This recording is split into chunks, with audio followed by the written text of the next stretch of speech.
নমস্কার, জ্ঞানকোষ একাডেমির নতুন আরেকটি ভিডিও আপনাদেরকে স্বাগত। আজ আমরা আলোচনা করব ওপেন স্কুলিং বা মুক্ত বিদ্যালয় নিয়ে। ওপেন স্কুলিং বা মুক্ত বিদ্যালয় কি?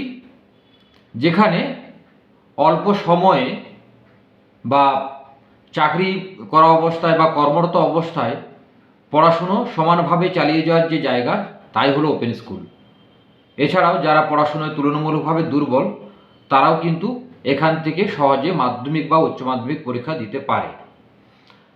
এমনই একটি board BOSSE, board of open schooling and skill education. এই বোর্ডটি নিয়ে আজকে আমরা আলোচনা করব। NIOS, national institute of open schooling, Rabindra মুক্ত বিদ্যালয়ের মতো BOSSE একটি ওপেন স্কুলিং বোর্ড, যেখান থেকে খুব সহজে মাধ্যমিক ও উচ্চ মাধ্যমিক পরীক্ষা দেওয়া যায়। এর পরীক্ষা পদ্ধতি কি? এর পরীক্ষা পদ্ধতি হলো অনলাইনে পরীক্ষা হবে, অন ক্যামেরা।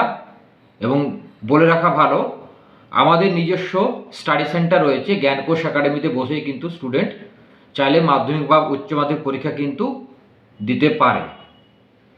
দ্বিতীয় বিষয় হলো কারা আবেদন করতে পারবে। এখানে দুটো পার্ট রয়েছে। প্রথম পার্টে যে জুলাইয়ে পরীক্ষা হবে, এখানে কিন্তু 2015 সালের পর থেকে যারা মাধ্যমিক বা উচ্চ মাধ্যমিক পরীক্ষা দিয়েছে কিন্তু ফেল করেছে অথবা ভালো নাম্বার পায়নি, তারা কিন্তু জুলাইয়ের পরীক্ষায় বসতে পারবে। আর বাকি প্রত্যেকেই, কোনো এজ লিমিট নেই বা কোনো ইয়ারের ব্যাপার নেই, তারা কিন্তু অক্টোবর মাসে যে পরীক্ষা হবে সেই পরীক্ষায় কিন্তু বসতে পারবে। এই বছর যারা উচ্চ মাধ্যমিক বা মাধ্যমিক পরীক্ষা দিয়েছ কিন্তু আশানুরূপ ফল হয়নি বা ফেল করেছ, তারা কিন্তু পরীক্ষা দিতে পারবে।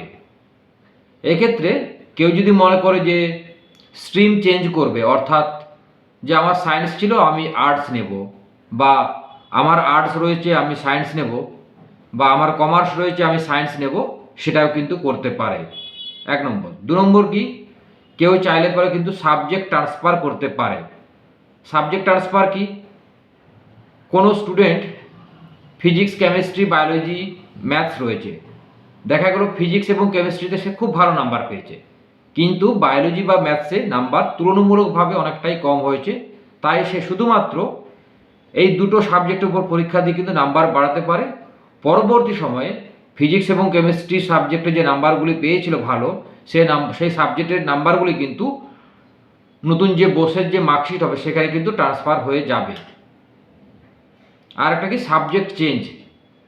কেউ চাইলে পরে কিন্তু সাবজেক্ট পাল্টাতে পারে, অর্থাৎ কারো দেখা গেল ফিজিক্স, কেমিস্ট্রি, বায়োলজি রয়েছে, সে ফিজিক্স বাদ দিয়ে কেমিস্ট্রি, বায়োলজি, ম্যাথস করবে, সেটাও কিন্তু সে করতে পারে।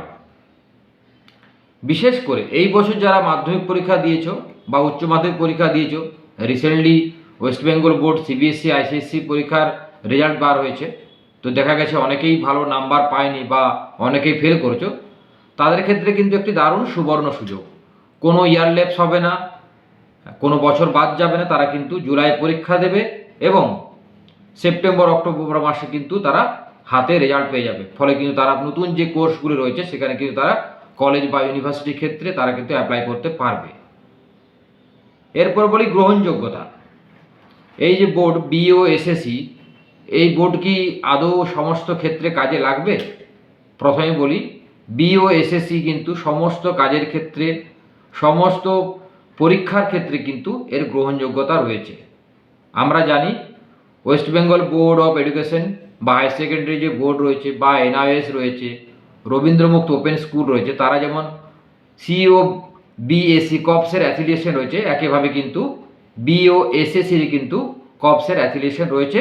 সুতরাং ভবিষ্যতে বা পড়াশোনা পরবর্তী সময়ে কিন্তু কোনোরকম কোনো অসুবিধে হবে না। আরেকটি বিষয় এখানে বলে রাখা ভালো, যারা মনে করছো যে আমার আর্টস ছিল তো আমি এখন নার্সিং করতে চাই বা প্যারামেডিক্যাল নিয়ে পড়াশোনা করতে চাই কিন্তু পারছো না, তাদের ক্ষেত্রে বলবো তারাও কিন্তু এই পরীক্ষাটা দিতে পারো। এতে করে সুবিধে কী হবে, তারা কিন্তু আর্টস ছিল, তারা পুনরায় সায়েন্স নিয়ে পড়াশোনা করে তারা কিন্তু তাদের স্বপ্ন পূরণ করতে পারবে। তার কিন্তু একটি সুবর্ণ সুযোগ কিন্তু রয়েছে। তাই আর দেরি না করে যত তাড়াতাড়ি সম্ভব আমাদের সঙ্গে যোগাযোগ করো, কারণ অলরেডি কিন্তু ফর্ম ফিল আপ শুরু হয়ে গেছে। যত তাড়াতাড়ি করো ফর্ম ফিল আপ করে জুলাই মাসে যে পরীক্ষা হবে সেই পরীক্ষায় অংশগ্রহণ করে কোনো বছর বাদ না দিয়ে ইয়ার ল্যাপস না করে ভবিষ্যতের পথে এগিয়ে যাও। ধন্যবাদ।